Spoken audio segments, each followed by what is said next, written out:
If you're passionate, energized, and excited by the world of leading and scaling businesses, this is for you. Welcome to the CXO Cast. I'm Bob Thomas, an ex-software business CFO and now a partner at a software-focused investor, and I'm joined by Rory Blundell, current CEO of a B2B software scale-up, as we chat about the realities of leading in high-growth technology businesses. This week, Rory and I chat about trust-based leadership culture and imposter syndrome, what they mean to us, and our experiences managing these in fast-paced environments. We hope you enjoy the conversation. So maybe that's a great place to start then, which is your personal journey and your decision to become a CEO in the first place. Because I mean, it's not a decision everyone makes. It's a decision very few people make. What was it that led you to that decision initially? Yeah, I mean, it depends how far back we want to go on that one, actually. But I wouldn't say that when I was 3, I was telling all the other children. I always had it in my mind that I always wanted to be the CEO. In actual fact, I didn't. So in this particular journey, it started for me. I'm not going to pretend that I did always want to have more responsibility. That is the thing that I would say was consistent through all of the things that I had done. But I had never been the sort of person that yearned for power, I would say. At least I don't think I was. But ultimately it started, I remember I was working for a large bank, Lloyds Bank, just around the corner from where we are today. And I was just bored. I was very, very bored. I was lending money to large businesses and stuff like that. And I thought I had an idea about starting a business that was fundamentally about fundamentally a technology business. This was not Gravity, I should point out. But that was back in, I don't know, it must have been about 2015 or something like that. I can't remember, to be off the top of my head, to be honest. And so I did the typical thing. I started writing software. I put the house on the market. I slept on my mum's sofa, did all that sort of stuff. And I think at that point, when you were the person who was in the ultimate responsibility that you had at that particular point, there was something that flicked, I would say, in me. And I just worked day and night. I would work all the time, and the work ethic, I think, never went away. And ultimately we shut that business down for a number of reasons back in, I can't remember when it was, about 2.5 years after we started it. But it was very, very, very small. It was like 4 people or something. And I then went to work for a tech startup. I'd never worked in the tech industry really before that point. I'd moved from I've done a multitude of different jobs, but I moved from effectively being in banking, accounting, all that sort of stuff in the city of London, and just going out on my own, trying to start a business with an idea and basically self-taught coding and stuff like this. That was the precipice, I'd say, between the two sort of parts of my life, if you will. And I then went to work for a tech startup. A friend of mine had just joined a tech startup from the Bay Area. And he said, look, we need some people to help us to grow the EMEA region. Would you come and help us? I think you've got the skill to be able to do it. So I joined initially as a solution engineer, or a sales engineer, whatever we want to call them. And I stayed there for a couple of years, and that was in the integration space, that particular business. And I naturally, through that period of time, became very familiar with APIs and things of that nature. And I just formed an opinion, essentially, about the tech sector. I formed an opinion about how tech businesses operated from working within them. And that company at that particular point in time didn't have, I would say, the strongest API management strategy. And I wanted to go and actively try and improve that. And so I remember one Saturday afternoon, I went on to GitHub and I was looking for API management solutions of a particular type. I downloaded a number of Gravity's competitors at the time, and I stumbled upon Gravity. I did not know it before that. And it was 4 people based in northern France, and I just immediately got in touch with them. And long story short, the business was effectively more of a consulting focused business at that particular point in time. So one-off revenues and things like that. So my journey to ultimately become the CEO, I joined initially after about 2 years of having gone to know the business actually, and working with them from the capacity of being outside. And I realised how smart they were. I realised how what they had built actually. And I think that the four guys, so Tituan, Aziz, David and Nicola, they were incredible at what they did. But I think what I sensed is that they maybe didn't fully know how to be able to make it as large as it potentially could be. And either naively or through my own judgment, I essentially felt that I could change that. I could do something about that. And I just got in touch, and then I was hounding them for about 1.5 years saying, hey, you should hire me, we can do this. And I wrote business plans for them and all this sort of stuff in my spare time. And that was how it started, really. I started in a sales role, but effectively I was the first non-technical person. Although I knew how to code, I was in a non-technical role, so I was the first non-technical person. And essentially, I just started in sales, and it became apparent fairly quickly to me. I knew it intuitively, but I'd done part of my accounting qualification when I was at Lloyds Bank. And I decided to start to rebuild all the finances for the company. And I said, well, let's try and fundamentally understand how this business makes money, actually. And so I basically redid all the finances, and it became very apparent to me that if we wanted to try to compete in this particular space with the amount of capital that was flowing into it, we needed to go and raise capital. So at that point, we started having conversations with VCs, and our CEO at the time, I think he's amazing. He's still in the business, absolutely incredible. But I think he just didn't feel 100% comfortable necessarily having the sort of financial related conversations at that stage with the VCs. And just because of my background of working for Lloyds and stuff, I could pretend like I knew what I was talking about, basically, with different acronyms and stuff like that. So we had a choice. There were 6 people in the organization at that time. We had a choice to say, either we continue doing what we're doing, and we probably, I would guess in a few years' time, we'll probably just sort of, the business will probably peter out at some point. We could try and hire somebody externally, or we could try to utilize somebody internally to try to move the business forwards. And for one reason or another, we went with a third option, and that was me. But it wasn't through my sort of pushing to want to do that. And actually, fact, I'd never joined or had never intended to become the CEO of the company. But I guess from earlier in your career, clearly been bitten by a bug to just want to have that level of responsibility, a kind of a buck stops with me mindset, which is, you do want to kind of feel in some sense responsible for the success or failure of what you as a team are doing. Yeah, I guess there must be a deep down part of me that wants that for sure. And yeah, I've found it, I get very bored very, very easily and very quickly. Mm-hmm. I get bored incredibly quickly. And so the key thing on my side really was that I do enjoy that level of responsibility, and I did always want that, but it wasn't, I think you can get levels of responsibility being in the C-suite and stuff like that. You don't have to be the CEO to be able to get responsibility, for sure. I mean, certainly from that was kind of my limited experience of it, was when I kind of moved from corporate finance into an operating finance role, was suddenly kind of responsible for everything from kind of soup to nuts in terms of how the finances were done in what was at the time a kind of reasonably sized business. Kind of thinking this is a significant step change in how I need to think about organizations, people, my own work, I don't want to say work-life balance, but my own kind of working format. But I guess lots of kind of questions on kind of how you work, how you kind of think about your relationship with people and organizations, which we can get onto. Yeah. I guess maybe starting with the Gravity example, potentially a difficult conversation to have with 4 guys who built a product. It's their product.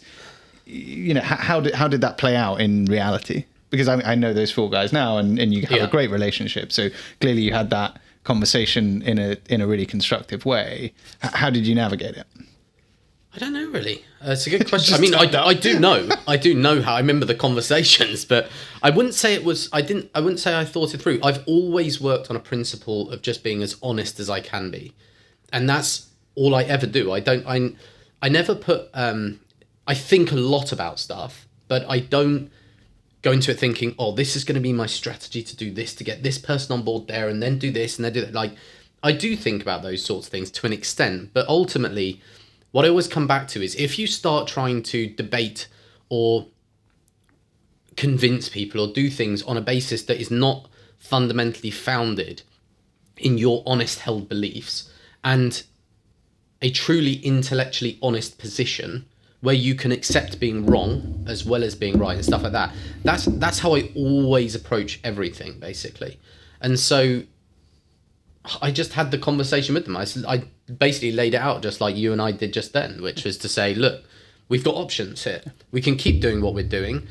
I basically laid out two options effectively to them, in my opinion, which was keep doing what we're doing or change.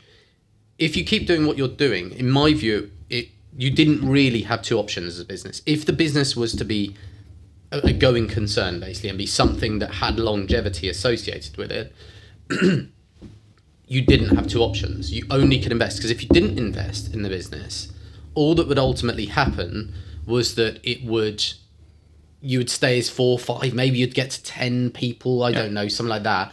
But to try and compete with organizations that were raising hundreds of millions of dollars, you're not even going to be close, basically. So I basically just said to them, this is my opinion. I think we should do something differently here. It was ultimately, just like the management team now, my voice is only one voice in the management team. And it was the same at that point. There was one voice amongst 5. And they ultimately concluded that my logic and reasoning and that they all shared in it, and they wanted to see Gravity become this global organization and stuff like that. And that was it, really. That's interesting, though. I mean, that's quite a democratic style of leadership. No longer. No, it's the iron fist and the velvet glove. Yes. but no, I mean, like there are a lot of CXOs in organizations that are, I think a euphemism that's often used is visionary, and what that can sometimes mean is single-minded. I mean, so, okay, for example, we got a lot of letters for this podcast. One of the letters from the mailbag, which I'll read out. This is an anonymous one, actually. No one, there was no name. Hang on a sec, we got a caller on the line. We've got but one of the letters we got is, hi, Rory and Bob. Nice, kind of informal introduction. Who wrote this letter out of interest? This is an anonymous letter. It's anonymous. Happens to be in Stockholm. The writer says, I like to think of myself as a visionary CEO, and I set a direction that's often 10 years ahead of markets. Right. I've recently bought a reasonably sized social media business, and it's off to a difficult start. Some of my gut feeling calls have been badly received, and people are worried that my visionary nature gets in the way of me listening to teams and data. Yeah. So how do you think about that? What advice would you give to this anonymous CEO of a social media business? So this person looks 10 years into the future. It's perceived that the people feel it gets in the way necessarily of the practicalities. Let's just call it on a day-to-day basis and looking at data and stuff like that. Look, without knowing the person and stuff like that, I'm not going to pretend that I can say, oh, you need to do this, and this. I think the fundamental always comes down to trying to listen, though. That's really it from my perspective. I probably can't give more advice than that. To a person that, our anonymous CEO. I genuinely couldn't, though, because without really sort of taking the time to understand the personalities, the people, the business, how it does, what it does, why it's trying to do it, I don't disagree with the aspiration to want to be... 10 years is a very, very long time, I would say. Even the most visionary CEOs that I speak to are not 10 years out. But the key thing is that you have to try to understand. Most people, certainly most people in an organization are fairly smart. And that's the perspective that I always try to take with it, is to take a step back. And actually, one of the most important things that I did learn from Nicola, who used to be our CEO, who is now our Chief Customer Officer, is the ability to be able to not feel attacked in certain situations. Mm-hmm. And that's a very difficult thing as a CEO, actually, because you have to find that balance between being the ultimate authority to something, not authority, but being the ultimate decision maker on something, but also allowing room for people to be able to challenge that, but do it in a very open and honest way and things like that. And that's listening is the key to that, because people will, so long as, actually, let me take a step further back. There was a book that I read by a guy called Patrick Lencioni, who he's a very well known sort of management sort of guy, and written loads of books. But one of the things that really resonated with me, and I only realized this myself from looking at myself in terms of how the team operates, was that you can't really do anything unless you build a foundation of trust. Because I believe that every organization is more powerful if you can have that open and honest debate. And that's what I always aspire to within the organization. But you can't have that unless you trust the people. Because if, for example, you think, let's say we're in an organization together, let's say that you think that I'm going to try and do you over for whatever reason, right? Let's say that you think I'm going to try and, I don't know, that I don't have your best interests in heart. You won't be able to be vulnerable as a person to be able to be proven to be wrong.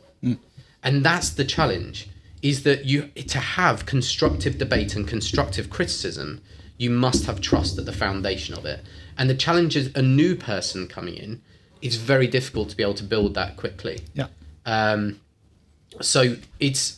So how do you try? I mean, I completely agree. We have a philosophy within our organization, which is being able to be kind of, to some extent, vulnerable and trusting is important because it builds, as you say, that trusting environment where people can have their thoughts heard in a way that doesn't feel personal. Right. But it's hard to build. It is very difficult to build. And it's not something typically that can be fast. The benefit that I had coming into Gravity was that I genuinely had a bit of an affection for the people that were already in the business.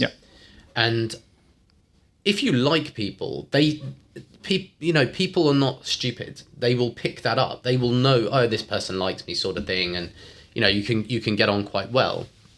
How do you go? You can try and artificially do these sort of like team building days where you try and break down the barriers and talk about how you had like a difficult blah or whatever it may be, and how I was emotionally hurt by X, and then all that sort of stuff. My personal perspective on this, it's a very interesting subject actually, because there are two different sort of schools of thought. You can take the time and try to build with the team that you've got there and really try and do that, but it may or it may not work.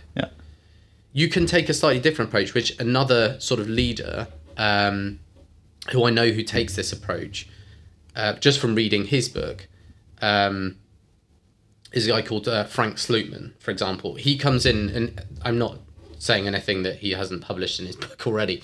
Basically, he tends to come in, from what I could tell from the book, and cut a number of the senior management team fairly quickly. And instill a certain group of people that he knows he's already got that trust. Right. Because he doesn't have the time to build the trust and to build the team ethos, the work ethic and things like that he needs. So there are two different approaches. I would tend to try to get to know before I would take a job on, I would always try to get to know the people first. And so very quickly identify who is it that you will intuitively know, are you going to be able to work with this person or are you not? I would say I only ever do 20-minute interviews with people. I never do more than 20 minutes because I want to and I tend not to look at people's CVs or anything. I just want to see how they engage with me, how much they, what the personality and all that sort of stuff is like. You can very quickly understand, is this somebody that I can work with? And that would be the first thing that I would always tend to do, because it would give you a very good understanding about saying, okay, which parts of the organization have the personality that you want to try and instill into the organization and stuff like that. And so I would say that again, coming back to the CEO, you've just got to think very clearly about those two routes effectively, and which route you want to go down and who's going to work with your style or not. Thank you for joining us on the CXO Cast. We hope you enjoyed the episode and gained some insights into the world of leadership in scaling technology companies. To stay up to date with our latest episodes, please subscribe and follow us on your preferred platform. Whether you're a founder, a CXO, or just an interested listener, we'd love to hear back from you, so do reach out to us through our social media channels. Until next time, keep scaling. This is the CXO Cast.